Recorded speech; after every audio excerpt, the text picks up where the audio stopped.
Ja hem acabat la primera ronda del goteo i ara comencem la segona ronda. Ja tenim el mínim i ara hem d'acabar de recopilar tots els diners que puguem per acabar de rehabilitar l'obrador i ara, com veieu, estem construint el forn amb aquests diners.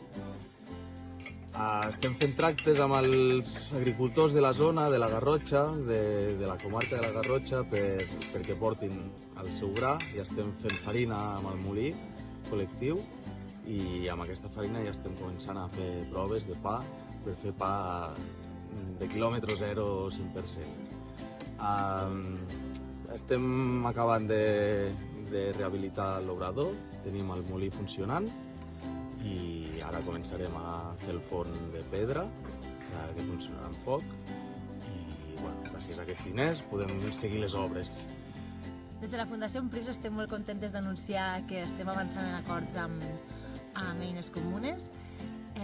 La idea és que la infraestructura que ja estan construint d'un molí i altres infraestructures relacionades com l'obrador i així passi a ser propietat d'Emprius, de manera que Emprius serà qui garantirà que allò sempre té un ús comunal.